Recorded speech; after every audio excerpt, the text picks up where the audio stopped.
Welcome guys, welcome to today's video. This video has been 2 months in the making. I've modeled with I've modeled this creature that I made it about 2 months ago during like October before the crystal hunt for Blades and Sorcery was released. I've then just I then just didn't do anything for it after writing its life cycle and a blueprint for its backstory. But I was able to finish the backstory and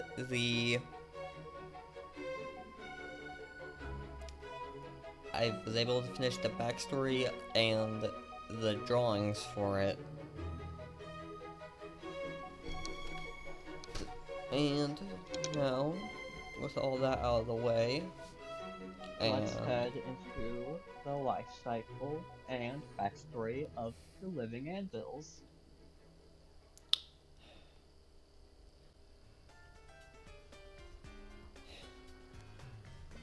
This species is called the living anvil.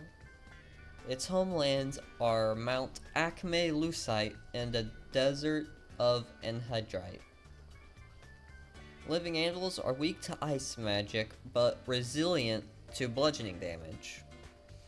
To kill a living anvil, you must freeze their molten core or cut them where their core is fully exposed and let them cool down and solidify. Then they die. This is the life cycle of a living anvil.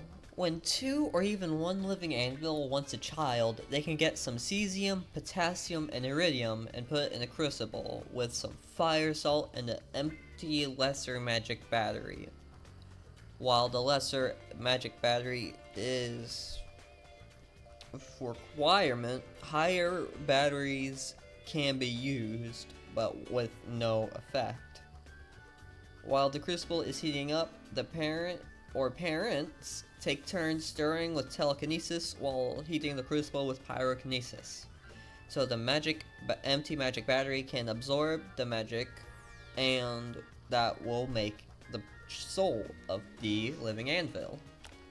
And when the soul is formed, the process of the empty battery turning into a soul usually takes a week of care and work for it to happen.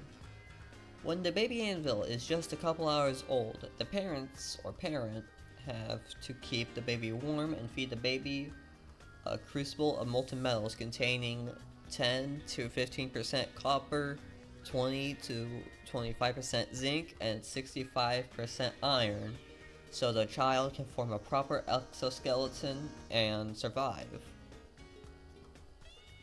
After a year of taking care of the baby, they start speaking and become a toddler.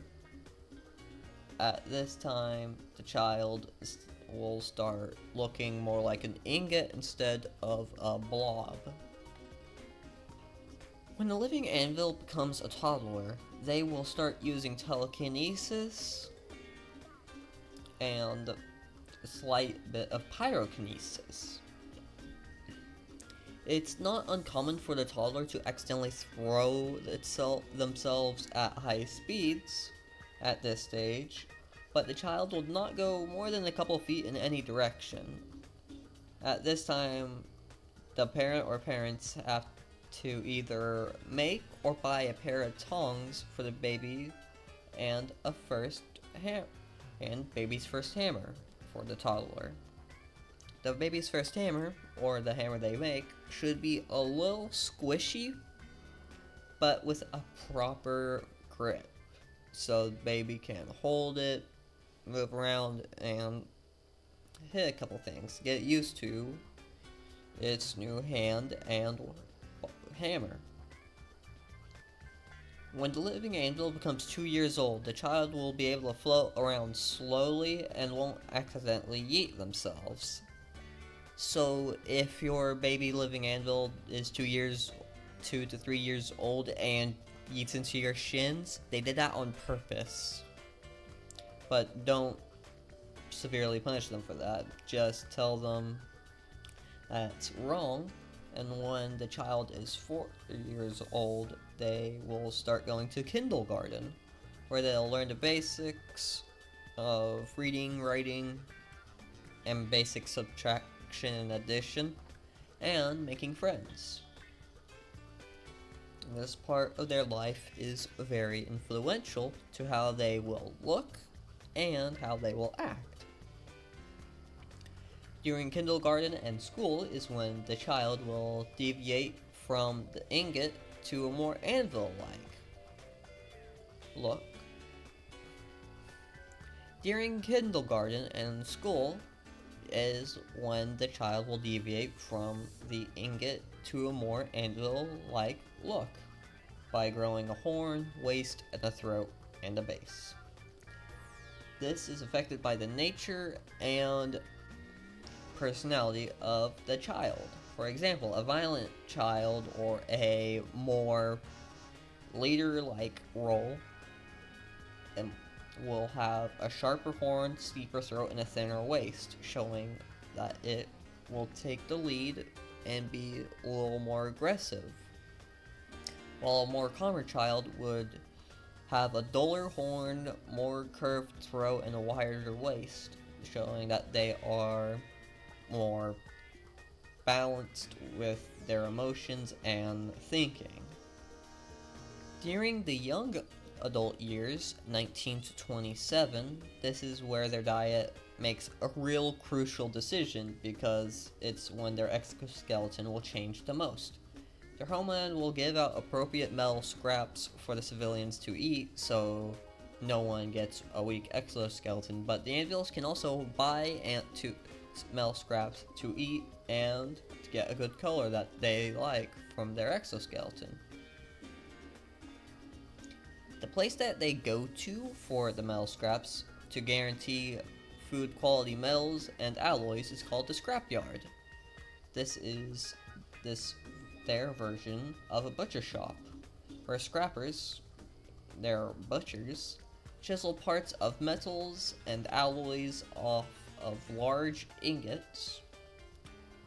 In the scrapyard, a lot of options of metals and alloys for the living metal to buy with cards that say what the alloy will do to their exoskeleton. For example, one metal will make the exoskeleton harder but heavier, while an alloy can provide a magic boost and some resistances, but being a little weaker.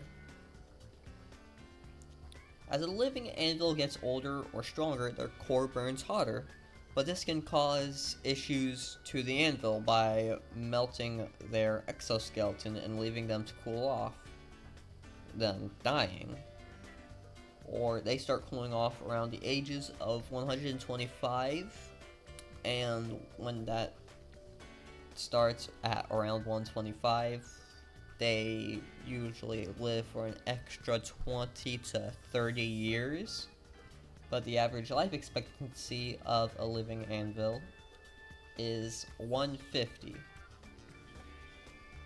When the living anvil no longer lives, their soul moves into the afterlife, and their magic battery is extracted from their body.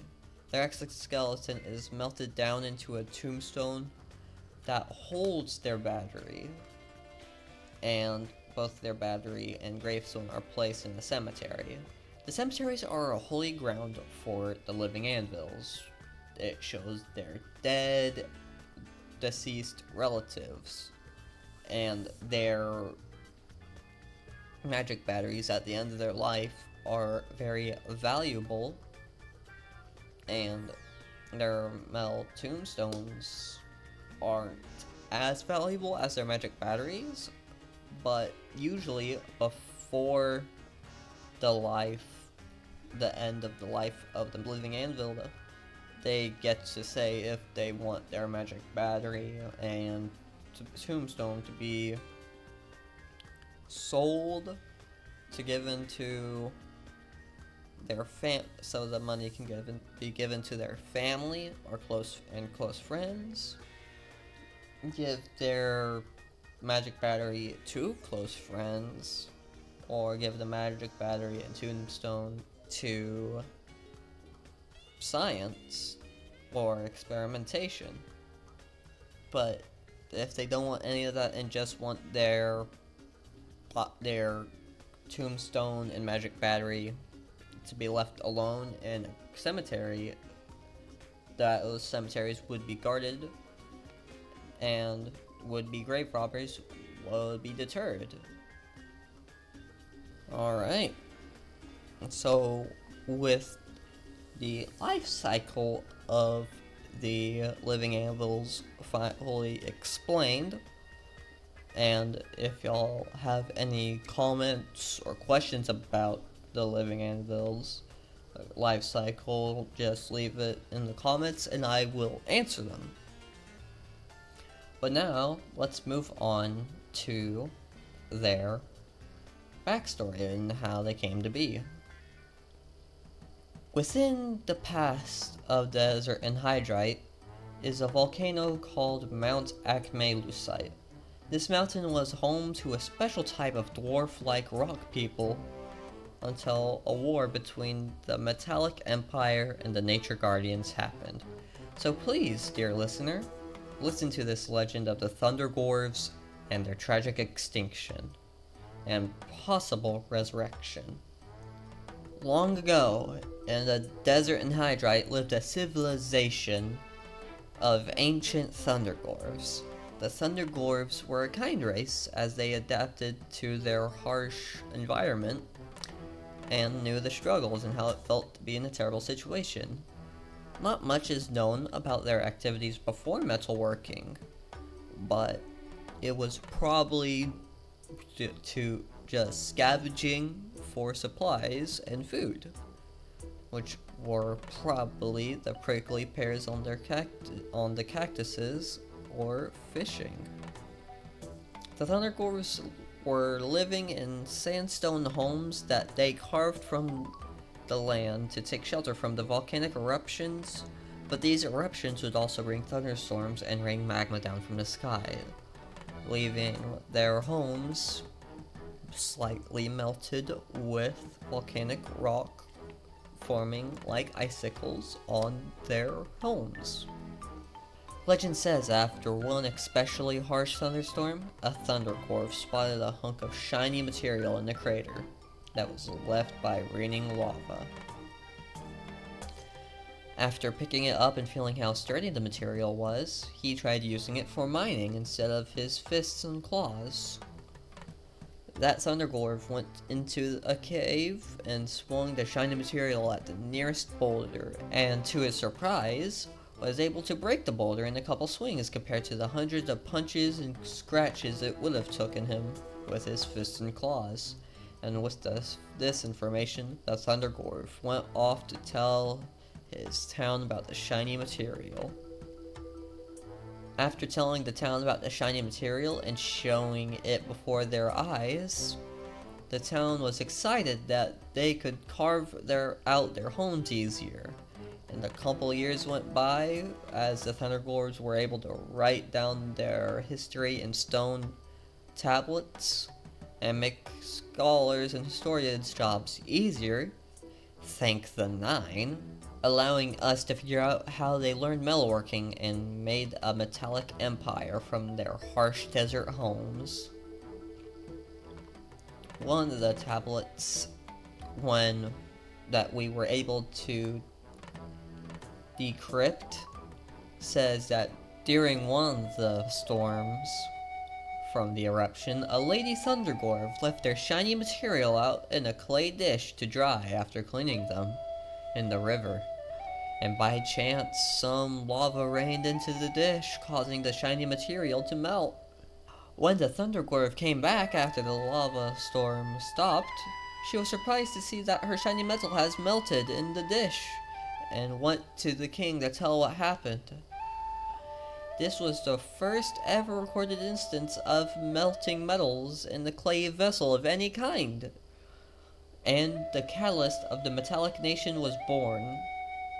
The Thundergorves, over the next 200 years, learned that the shiny metals and some of the rocks in their caves are the same, and called them metallium, or metal in our terms, so we shall be referring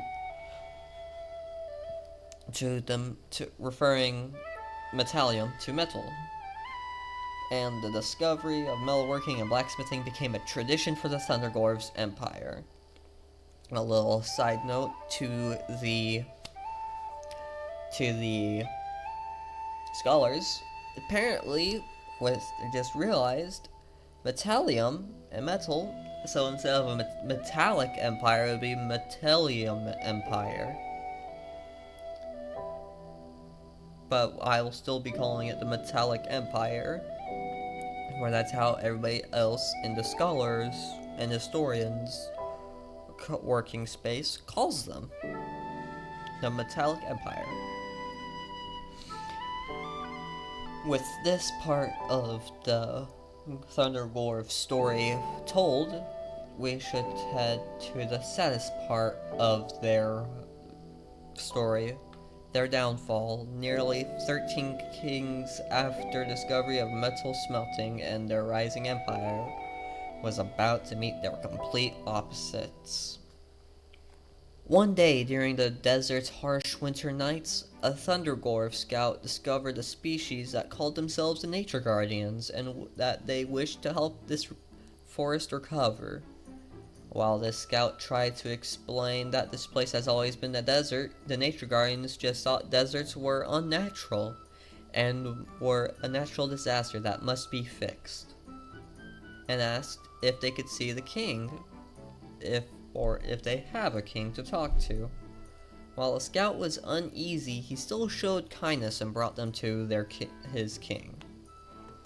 When the Nature Guardians got to the king and told him about their goals, he simply replied, "This place, a dead forest, simply cannot be, for our stories passed down by ancestors who have lived here for over 10,000 years and have never told anything like what you've said or described.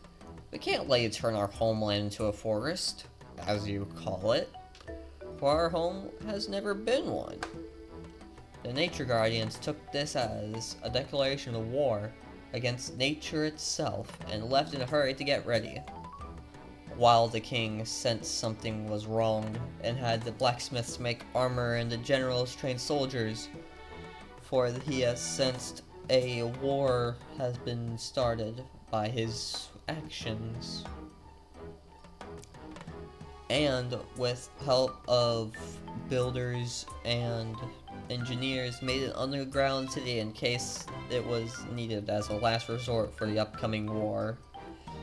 And within months of training and metalsmithing, the war was about to start, and sadly the Thundergorves weren't prepared. The War of Anhydrite was a bloody war indeed. Both sides have lost a large amount of troops, but each side for a different reason.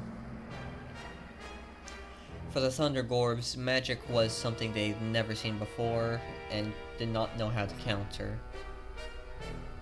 But the Nature Guardians, the Thundergorves' metal weapons were underestimated, and how strong their claws were as well. As the Nature Guardians gained traction, the Thundergorves were evacuating their civilians into the underground city as the soldiers fought. The Royal Knights of the Metallic Empire guided the civilians into the underground city to help relocate their metalworking equipment to the underground city to wait the rest of the war out. Later that night, as the war was over, as the last Thundergorf soldier falls dead to the ground, the Nature Guardians started growing the forest as they said they would do. As the Nature Guardians grew the forest into the desert, they didn't realize that they've sealed off the rest of the living Thundergorves in their underground city and left the other Thundergorfs to die. nature guardians fixed what they thought was unnatural, like the metal armor and weapons, sand without rivers or an ocean, and the volcanoes. To fix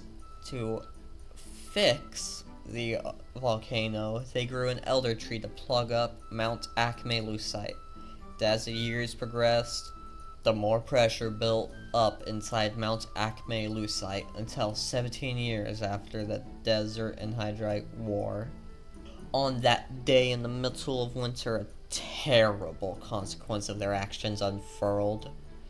Mount Acme Lucite erupted, splitting the elder tree in half and causing the worst lava storm the countryside has ever seen, turning the place into ashen lands. The forest that the nature guardians were protecting and growing, and the desert the Thunder Dwarves called home, was no more, for the place has transformed when the elder tree died, making the place only viable for the undead and reapers. But something special has happened recently. The reapers have discovered an underground city beneath the ashen glass desert. The reapers stated that they saw what appeared to be living anvils floating around and functioning like a society.